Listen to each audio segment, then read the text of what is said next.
The story of Palestinian resistance is one of endurance, loss, adaptation, and relentless pursuit of freedom. It stretches back more than 7 decades. A history of occupation, exile, negotiation, uprising, and armed struggle. Today, as new regional and international forces reshape the Middle East, the question arises again: what is next for the Palestinian resistance movements? Can they evolve in a world where politics, media, and warfare itself have changed? Or will they remain locked in an endless cycle of confrontation and isolation? To answer that question, we must look closely at the political landscape, the changing face of armed and non-armed resistance, the impact of regional powers, and the sentiment of ordinary Palestinians.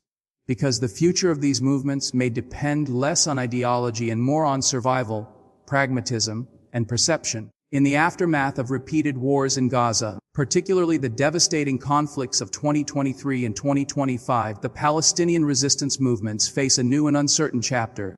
Hamas, Islamic Jihad, and other smaller factions have long presented themselves as defenders of Palestinian dignity and sovereignty. But the price of that resistance has been immense: tens of thousands dead or displaced, entire neighborhoods reduced to rubble, and a generation growing up amid despair. Even so, resistance remains deeply embedded in Palestinian identity. Across Gaza, the West Bank, and the diaspora, the idea of steadfastness, sumud, continues to inspire those who have lost homes and loved ones. Yet many Palestinians are asking whether armed struggle is still the only or even the most effective path. The emergence of new technologies, international law, and global activism is shifting the battlefield to new arenas. The courts, the media, and the internet. At the core of the resistance remains Hamas, which has ruled Gaza since 2007. Its dual identity, as both an armed movement and political authority, has always been a source of tension. Governing requires compromise, resistance rejects it. Hamas leaders have repeatedly tried to balance military action with governance, providing social services, enforcing order, and negotiating ceasefires.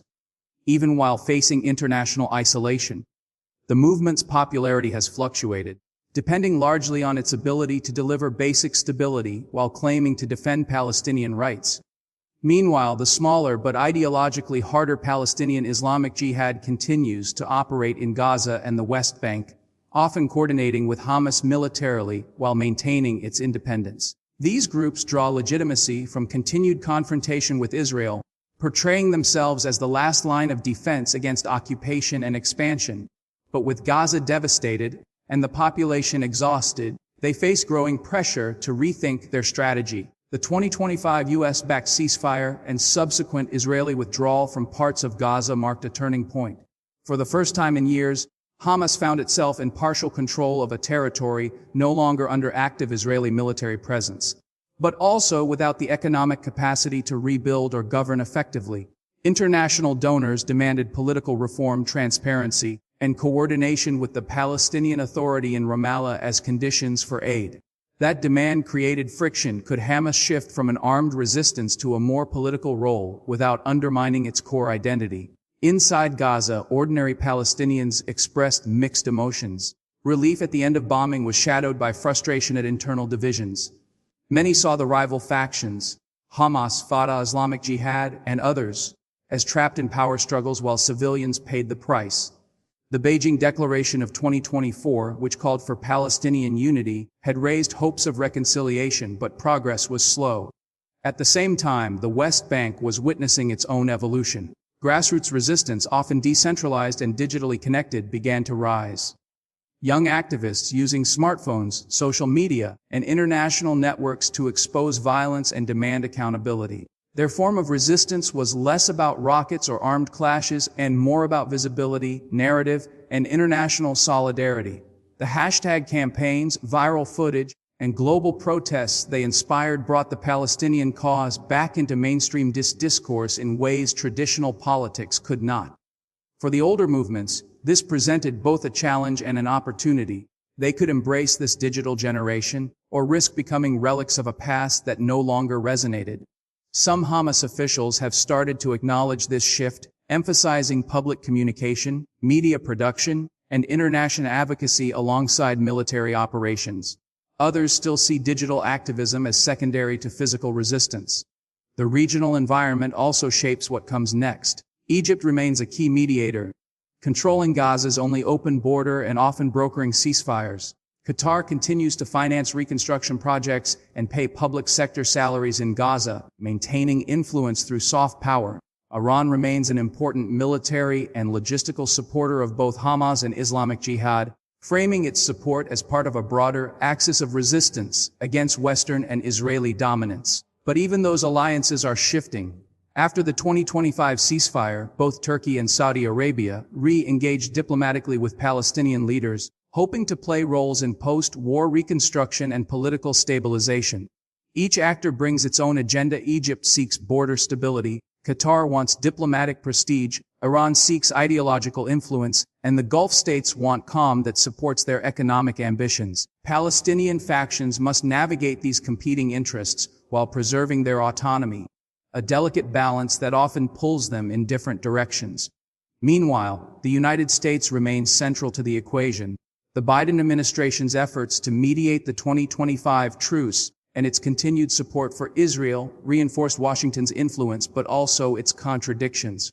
While pushing for de-escalation and humanitarian aid, the U.S. faced criticism for enabling Israeli military campaigns. Palestinian resistance leaders view Washington's peace proposals with skepticism, believing they prioritize Israeli security over Palestinian sovereignty. Yet, without U.S. involvement, no diplomatic framework can advance. Within this complex web of politics, Palestinians are also confronting an identity crisis. What does resistance mean in an era where international law, digital advocacy, and economic empowerment are emerging as new forms of struggle? Some young Palestinians argue that resistance must now include education, entrepreneurship, and legal activism.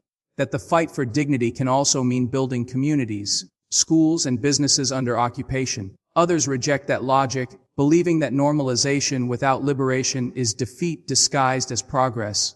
The truth may lie somewhere in between. Armed resistance has always been a response to occupation, but it has also perpetuated cycles of destruction.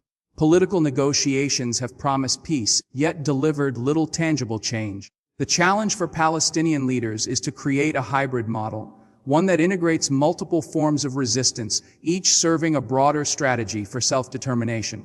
There are also signs of strategic recalibration. Since the 2025 withdrawal, reports suggest that Hamas is reviewing its governance model in Gaza, considering new forms of local administration, possibly involving technocrats or neutral figures to oversee reconstruction while maintaining its political influence. This would allow Hamas to preserve its identity while adapting to international expectations. Such flexibility could help the movement survive diplomatically, but it risks alienating hardliners within its base who see compromise as betrayal. Beyond leadership, the humanitarian situation remains dire. With over half of Gaza's infrastructure destroyed and unemployment soaring, humanitarian aid has become the new battlefield. Control of aid distribution equates to political legitimacy. Hamas and other groups understand this well. Whoever can deliver relief, rebuild homes, and restore order gains moral authority. This makes international cooperation both a necessity and a weapon, a way to strengthen influence while projecting a new image of responsibility. The Palestinian Authority, led by Mahmoud Abbas, continues to lose credibility. Its security coordination with Israel, its perceived corruption, and its failure to deliver tangible progress have left it isolated. Yet international donors still prefer to channel funds through the authority, fearing that direct engagement with Hamas would legitimize a group still designated as a terrorist organization by the West. This tension perpetuates stagnation. One side lacks legitimacy on the ground, the other lacks legitimacy abroad. For resistance movements, therefore, the coming years will test whether they can bridge this divide, blending grassroots legitimacy with international recognition. Some analysts believe that the only path forward is the emergence of a new generation of Palestinian leaders, younger, pragmatic, media savvy, and less tied to the factionalism of the past. These figures may not yet have names known to the world, but they exist within Gaza's youth networks, diaspora communities, and humanitarian organizations. Technology is also changing the equation. Drones, cyber operations, surveillance, and digital propaganda now play as much a role as physical confrontations.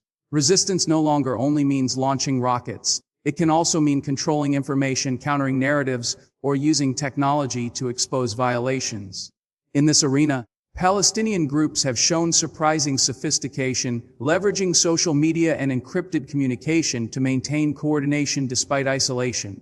Internationally, the perception of the Palestinian cause is once again evolving.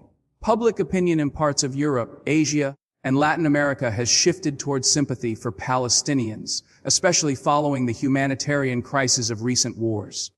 Global protests, campus movements, and human rights campaigns are reframing the conflict as one of justice and human dignity, rather than simple geopolitics. For Palestinian resistance movements, this offers a rare chance to translate global solidarity into political leverage, yet that opportunity will be lost if internal rivalries or renewed violence dominate headlines again.